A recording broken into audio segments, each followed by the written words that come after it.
3-4 दिन बाद 18 फरवरी को राजीव कुमार मुख्य चुनाव आयुक्त से रिटायर हो जाएंगे। अभी तक कहीं अता पता नहीं है कौन होगा अगला मुख्य चुनाव आयुक्त। पीएम अमित शाह और राहुल गांधी को नए चुनाव आयुक्त की सिलेक्शन करनी है। नया चुनाव आयुक्त का नाम सिफारिश करके राष्ट्रपति द्रौपदी मुर्मू को देनी है, तब जाकर नया मुख्य चुनाव आयुक्त नियुक्त होगा। समय कम है, हलचल ज़्यादा नहीं है और घनघोर विवाद है। साल 2023 में सरकार ने चुनाव आयुक्त की नियुक्ति का सिलेक्शन कानून पलट दिया था। पहले सुप्रीम कोर्ट के CJI मतलब चीफ जस्टिस ऑफ इंडिया मतलब DY चंद्रचूड़ होते थे। अब chief justice of India Sanjeev Khanna है।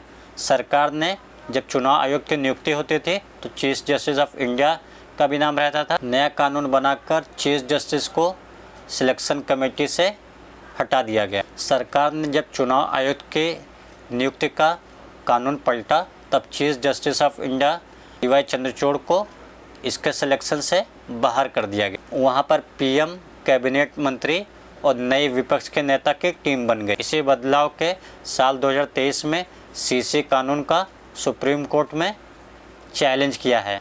समय नहीं है। याचिकाकर्ता ADR association of democratic reform ने वरिष्ठ वकील है जो कि कोर्ट से इसी मामले में सुनवाई की गुजारिश। 12 फरवरी को सुनवाई हो नहीं पाई। अगली सुनवाई 19 फरवरी को होनी थी, लेकिन तब दोस्तों 18 फरवरी को राजीव कुमार अपने पद से रिटायर हो जाएंगे। शायद सरकार नई नियुक्ति की कोशिश करे और इसी मुद्दे पर संसद में राहुल गांधी बोलते हैं। राहुल गांधी ने सवाल उठाया कि चीफ जस्टिस को हटा दिया गया और राहुल गांधी ने यह भी कहा मोदी और शाह के सामने आखिर मैं अकेले क्या ही कर लूंगा। Speaker sir, the election commissioner used to be chosen by the prime minister, leader of opposition and the chief justice.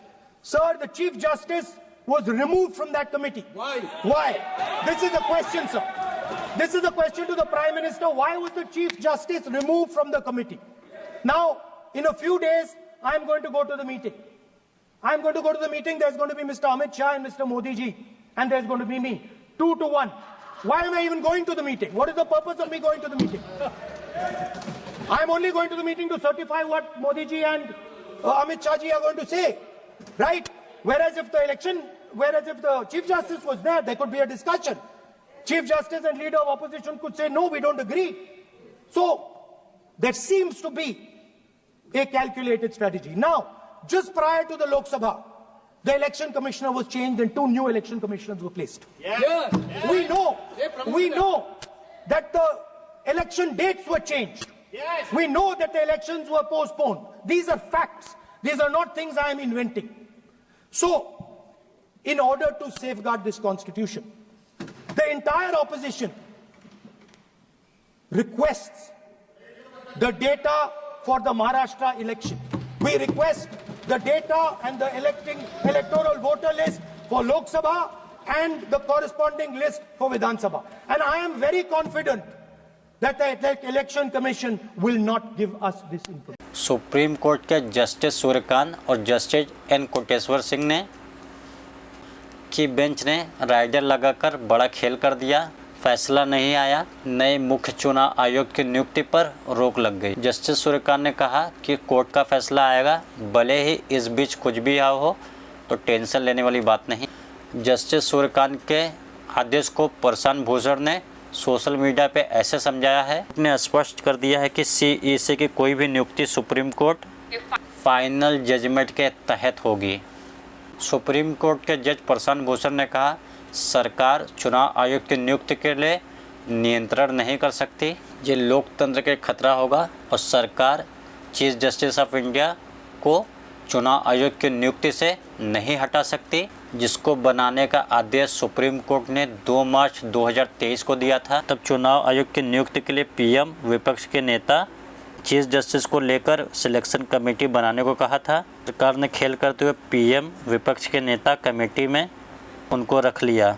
Chief justice of वाली सीट कैबिनेट के एक मंत्री को दे दी। 9 जनवरी की सुनवाई में बेंच ने कहा है कि आर्टिकल 141 के तहत कोर्ट की राय वर्सेस कानून बनाने की विधायी शक्ति का मामला है और कोर्ट देखेगा कौन सुप्रीम है। 15 मार्च 2022 को 2023 में बने कानून के आधार पर चुनाव आयुक्त की नियुक्ति पर रोक लगाने से मना किया था। राजीव कुमार 2020 से चुनाव आयुक्त थे।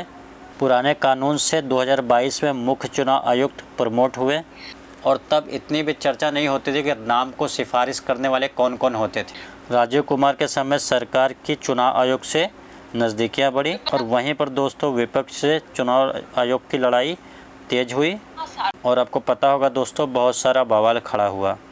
मौजूदा चुनाव आयुक्त मतलब कुमार और सुखबीर संधू की नियुक्ति 2023 में बने कानून से हुई है। याचिकाकर्ता एडीआर की मांग है जस्टिस को बहाल करके 2023 में जो कानून बना उस पर रोक लगाई जाए।